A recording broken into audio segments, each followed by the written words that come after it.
Bismillahirrahmanirrahim.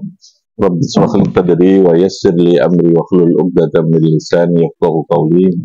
Subhanaka la ilma lana illa ma 'allamtana. Jadi disingkirnya Pak. Sampai simpel ini ya. Dan tiga ya.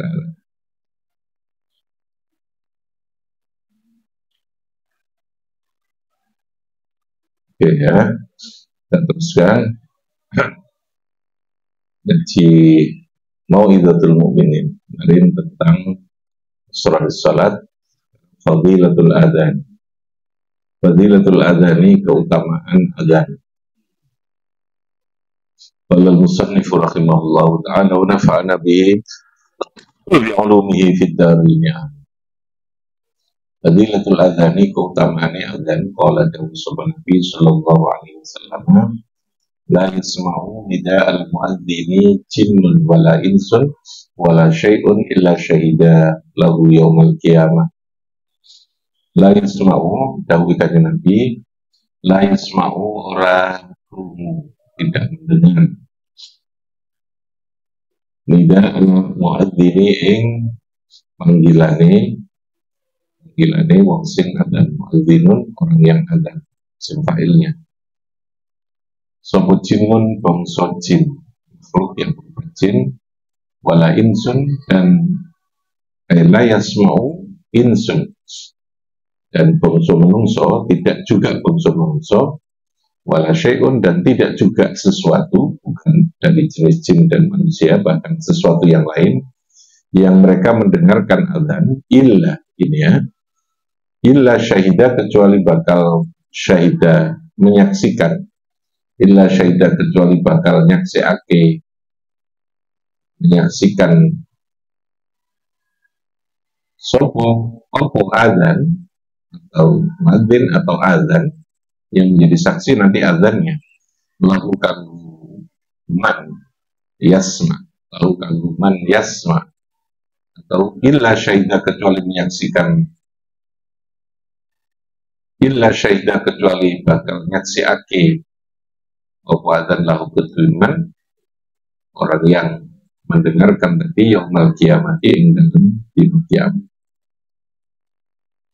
Maka lan dawuh sapa Nabi sallallahu alaihi wasallam, idza sami'tum nalikane mendengarkan, idza sami'tum nalikane mendengarkan sira kabeh nida ing adzan, faqulu moko ucap sira kabeh memberi jawaban misalma yaqulu muadzinu, padha karo sing diucapno, misalnya podo karo barang yaqulu kang berkata sapa al-muadzinu, orang yang lagi adzan.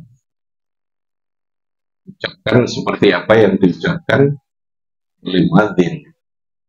Wadzalika mahbubun mustahabun, utawi demikian tadi yaqulu itu mahbubun, sangat disenangi, mustahabun tur dianjurkan, disunnahkan, mustahab. Illa fil khay'alataini, kecuali ing dalem hayya 'alas shalah, hayya 'alal falah. Itu istilahnya khay'alataini. Apa namanya? Khay'alataini. Hayya 'alas shalah, hayya 'alal falah. Fa innahu satamne man yasma'u. Fa innahu satamne man iku yaqulu, berkata sapa man fihi ma, ketika mendengarkan hayya 'alatain, istilahnya apa tadi? Hayya 'alataini itu apa? La apa? Hayya 'alas shalah, hayya 'alal falah. Itu istilahnya hayya 'alataini. Hayya itu mari. Hayya 'alas shalah, hayya 'alal falah. Fa innahu yaqulu, fa innahu sa'tamun man yasma, iku yaqulu, berkata sapa man yasma fi ma ing dalem hayya 'alataini la haula wala quwwata illa billah. Jadi ketika mendengarkan hayya 'alas shalah, maka jawabannya la haula wala quwwata illa billahil aliyil. Ketika mendengarkan hayya 'alal falah juga sama, jawabannya la haula wala quwwata. Tapi kalau yang lain itu mengikuti bacaan adzannya. Allahu akbar, Allahu akbar, Allahu akbar, Allahu akbar. Asyhadu an la ilaha illallah, asyhadu an la ilaha illallah. ya, asyhadu anna Muhammad Rasulullah, sampai setelahnya itu Allahu Akbar, la ilaha illallah, itu kita mengikuti ucapannya muadzin, kecuali di hayalatain dari istilahnya. Kalau di hayalatain maka kita mengucapkannya la haula wala quwwata aliyil.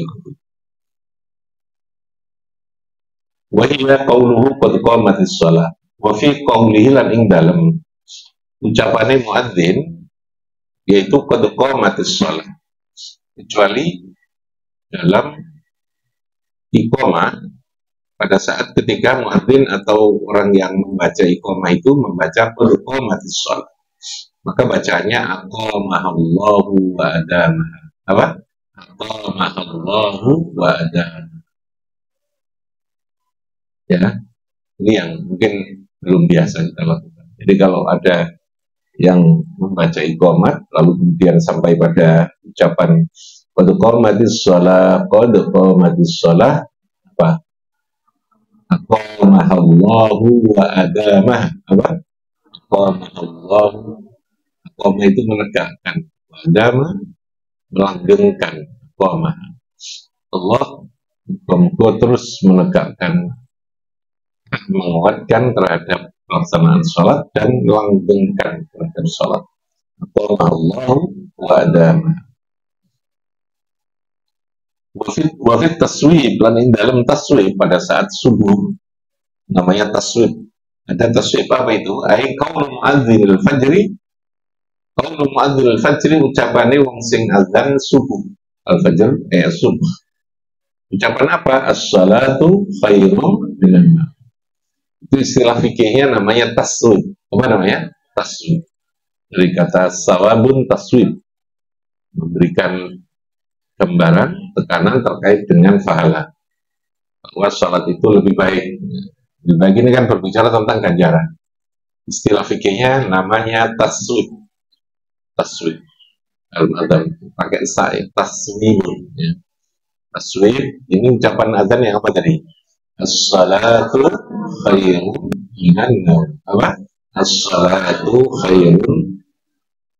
Maka jawabannya adalah ucapan shadaqta wa barorta. Apa? Shadaqta wa barorta. Shadaqta wa barorta. Anda telah berbuat yang benar. Benar awakmu, ya. Shadaqta, benar awakmu, lan baik, berbuat baik atau baik awakmu. Shadaqta, siro ini kembalinya kepada muadzin itu. Oke ya. Jadi kalau khay alatain, apa istilahnya? Khay alatain, itu bacaan apa?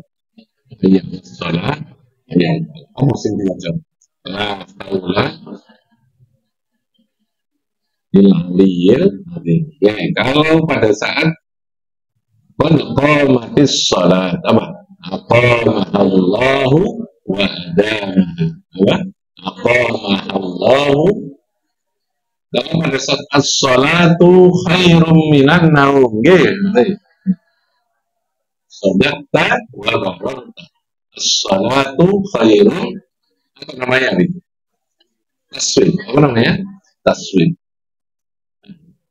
Taswibun. As-salatu khairum minan. Ini istilahnya dalam azan. Lecok kalau selalu santri nih ya. Ini masuk ngulang matematika. Kalau ada azan bilang, oh ini sedang khay alatain. Jadi ketok pintar. Ketok dong. Ketok itu kan gak tenangan. Ketok pintar. Taswib juga begitu. Hingga nambahi pahala, nambahi keutamaan tadi.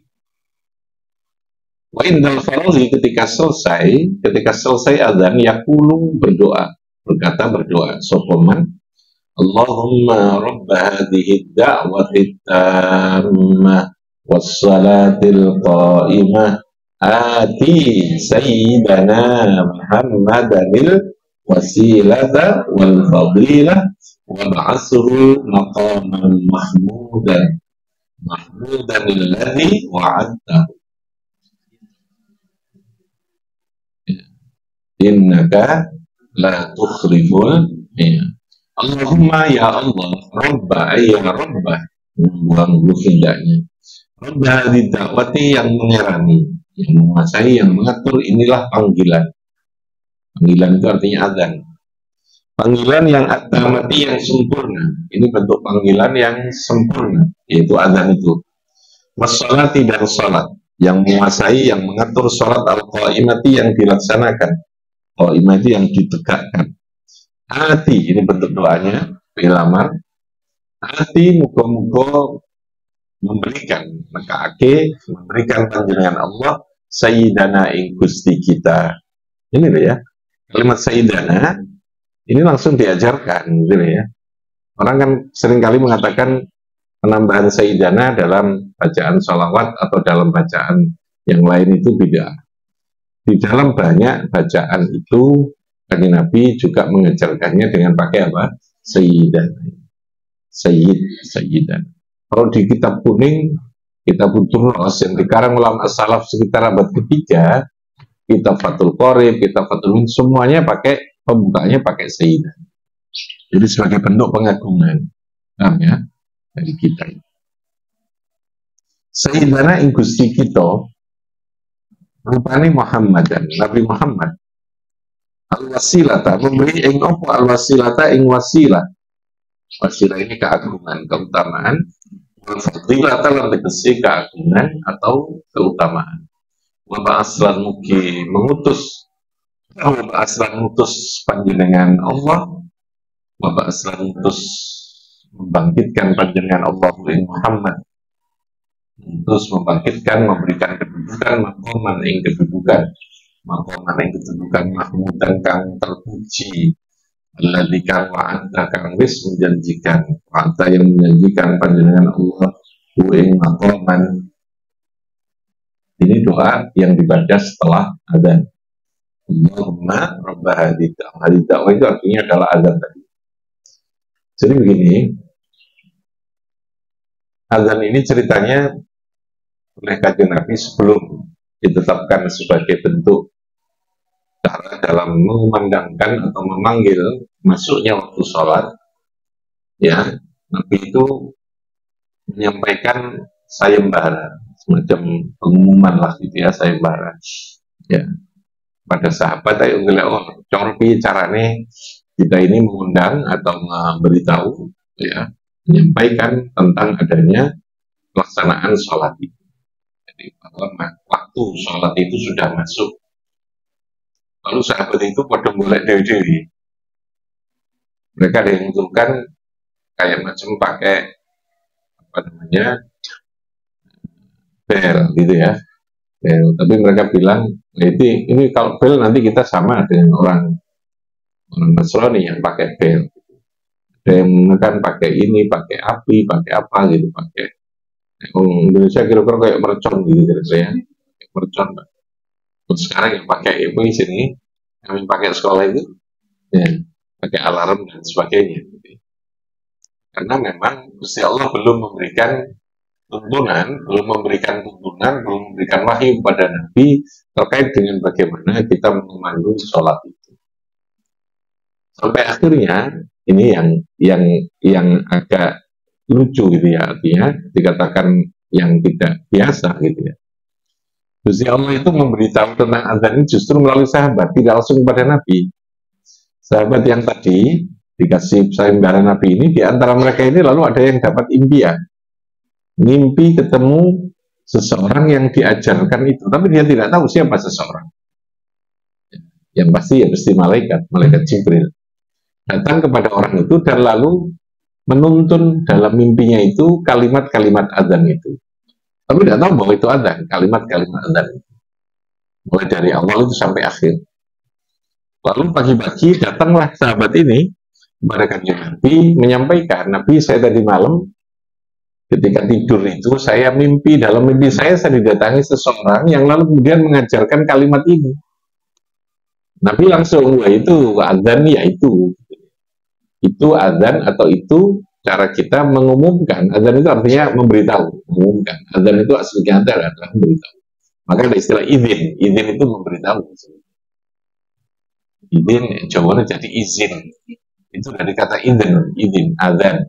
adzan pengumuman. Wa itta'adzana rabbuka wa adzin finnas, dalam Quran ada begitu. Lalu muncul kata adzan itu. Ya itu kata Nabi, ini adzan itu yang diajarkan kepada kamu melalui mimpi kamu.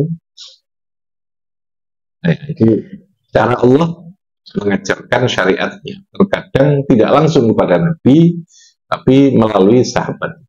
Artinya begini, kemungkinan seseorang oleh Allah diberikan satu ilham, diberikan sebuah ilham, pembelajaran melalui sebuah mimpi itu mungkin.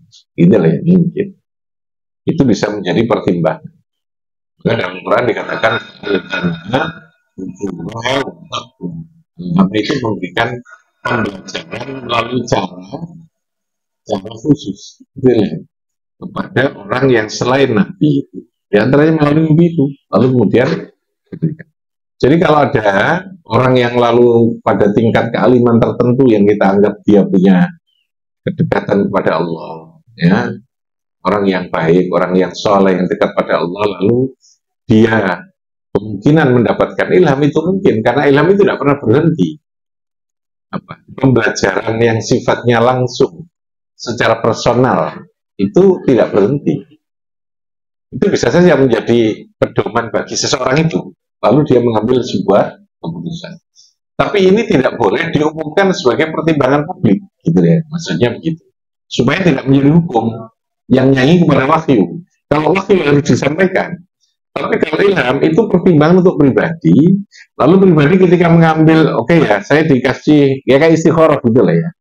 Kalau istikharah itu kan kita yang berusaha untuk mencari pilihan dan memohon pilihan kepada Allah. Tapi kalau ilham, ini Allah yang memberikan langsung kepada orang itu. Bisa istikharah, bisa tanpa istikharah. Lalu memberikan tahu. Sehingga ketika dia mengambil keputusan berdasarkan itu, tapi awake dhewe sing ngambil keputusan. Jadi setelah kita ambil keputusan wong melok, itu monggo. Tapi tidak boleh. Saya mendapatkan ilham, yang jadi bupati itu ini, yang jadi presiden itu ini, tidak boleh. Paham ya? Tapi kalau dia lalu kemudian, yang bagus itu ini atas dasar saya mengambil keputusan ini atas dasar ki, wis, mulia melok, nggak apa-apa, gitu ya. Karena ilham itu sifatnya petunjuk yang bersifat personal, petunjuk yang bersifat apa? Pribadi, tidak boleh diberikan. Nah, contohnya Nabi tadi. Nabi lalu menetapkan, nah ini namanya hadis takrir. Takrir itu penetapan. Yang dapat ilhamnya adalah sahabat, lalu ketika disampaikan pada Nabi lalu kemudian menetapkan, wiki sudah adanya pakai ini, tidak pakai kentongan, tidak pakai yang namanya apa namanya tadi ini bel dan sebagainya. Itu zaman itu. Mungkin Anda bertanya sekarang, kenapa kok sekarang juga pakai beduk? Beduk itu tradisi saja, dia tidak masuk ibadah. Boleh. Ya sama dengan pakai kubah masjid, itu tradisi. Yang namanya masjid itu ya bangunan, tidak di masjid. Bangunanmu kayak apa ya terserah. Paham ya? Model rumah, model kita kayak macam seperti Ka'bah, namanya papak kayak orang itu ya mau pakai kubah, pakai ornamen seperti sekarang ini banyak ornamen. Karena itu masuk wilayahnya apa? Budaya. Budaya itu adat. Adat itu mubahat. Tidak ada hukum di situ. Tapi kalau diniati untuk dadekno wong seneng no masjid, ya adat itu bisa menjadi pahala, gitu lah ya. Kita bisa menjadikan sesuatu yang bersifat adiyah, kita jadikan sebagai ibadat. Dengan apa niat? Tujuanmu apa? Gitu ya. Mik ini tradisi, ini adalah karya. Sesuatu yang bersifat apa? Budaya, itu karya menungso. Hasil cipta karya kita. Itu lalu budaya. Budaya itu yang lalu dikatakan adat, itu sesuatu yang membudaya, yang menjadi adat. Ini adat. Ngajinya ini agama. Karena ngaji diperintahkan agama. Sesuatu yang berupa perintah itu hukumnya kategorinya namanya ibadah, gitu ya. Kategorinya ibadah. Nah ini tidak ada perintah langsung, tapi ini adalah merupakan budaya yang di sini tujuannya ben gampang. Wong iso paham ngaji, krungu. Berarti menciptakan ini kalau atau membeli ini, mempersiapkan ini menjadi bagian dari sebuah ibadah. Nah tadi itu, ya. Tapi nek mix sama salonnya sebaliknya, ini karena mubahat dipakai untuk karaoke sambil mabuk-mabuk. Kalau karaoke nyanyi saja sih nggak apa-apa gitu ya. Asal nyanyi sholawatan ya. Kalau dangdutan ya setengah popo lah gitu ya. Setengah popo gak jelas ya. Yang main ramai ya nggak mau sunnah. Main ramah. Untuk ramah itu malah wajib. Mulai mau kayak main ramah kayak Nabi nomor telu lah ya. Barang itu senang main ramah itu. Nah ini bagian dari itu. Lalu bahkan itu boleh. Sehingga ketika mami beduk mau kentongan ya tidak apa-apa. Tapi yang jadi ibadahnya apa? Adanya apa beduknya? Beduknya sebagai apa? Budaya. Sebagai budaya saja. Budaya. Melengkapi tidak apa-apa. Menghormati terhadap budaya yang sudah ada. Gitu ya. Mungkin ini apa-apa. Ya kayak kita ini menutup aurat itu ibadah. Karena perintah ya. Tapi pakaiannya model gini namanya apa? Budaya. Ini namanya apa? Budaya. Budaya itu sebuah pilihan. Sing mau cocoki opo, sing mau senengi opo itu budaya. Karena kita yang memilih gitu ya. Tapi kalau ibadah itu enggak kita yang milih, panjang Gusti Allah ngomongin ngono. Aku seneng sholat subuh jam 8, enggak seneng gitu. Sampel gitu jenisnya. Itu bukan budaya. Subuh ya butuh sesuai aturan Gusti Allah jam pikir gitu ya. Sholat subuh kok di boleh senengi. Ya seneng mesti jam itu jam kabeh. Namanya kalau sholat kodok bukan kodok ya. Jadi kalau budaya itu pilihan kita yang bisa memilih, kita yang menentukan, yang menyesuaikan dengan kebutuhan, selera, tradisi, kebiasaan, itu pengaruhnya itu budaya. Jadi harus kita bedakan. Kalau sudah budaya itu wilayahnya mubah, netral, boleh, tergantung mau diapakan apa, tergantung untuk apa. Dia mubah ini bisa naik menjadi sunnah, bisa naik menjadi wajib, paham ya? Kita ini sebagai budaya tradisi. Zaman Nabi tidak ada perintah. Tapi karena ini menunjang bisa menjadi wajib. Pakai buku ngaji wajib, pakai kitab wajib, gitu ya. Sesuatu yang mubah lalu naik, karena memang sudah ada bisa diwajibkan, gitu ya. Paham ya? Wajib dalam proses pembelajaran itu. Mubah bisa menjadi makruh, bisa menjadi haram, tergantung. Mubah itu bisa bergerak. Mubah itu karena netral dia bisa bergerak menjadi apa? Makruh. Makan itu mubah, tapi naik kuarkan iso dadi makruh. Makan itu bukan hanya kuarkan, tapi sampai keluar masuk rumah sakit bukan makruh lagi, haram. Ya, menjadi haram. Ini seru dia penyakit kolesterol, dia penyakit apa namanya? Asam urat, darah tinggi, waduh, air terus akhirnya keluar masuk itu, haram itu ya. Jadi bagi orang yang punya masalah itu ada sesuatu yang tidak boleh. Paling tidak untuk dirinya diharamkan. Kenapa? Karena akan menimbulkan resiko. Podol bunuh diri itu namanya, ya. Podol bunuh diri. Nah, itu artinya mubah ini bergeraknya tergantung. Paham ya? Mubah bisa menjadi apa? Bisa menjadi wajib. Lalu atau bisa menjadi kebalikannya. Makruh bisa menjadi apa? Bisa menjadi haram. Tergantung karena al-mubahat itu juga bisa menjadi ibadah bin niat. Segalanya yang mubah, yang sifatnya tradisi itu tergantung pada niat yang kita lakukan.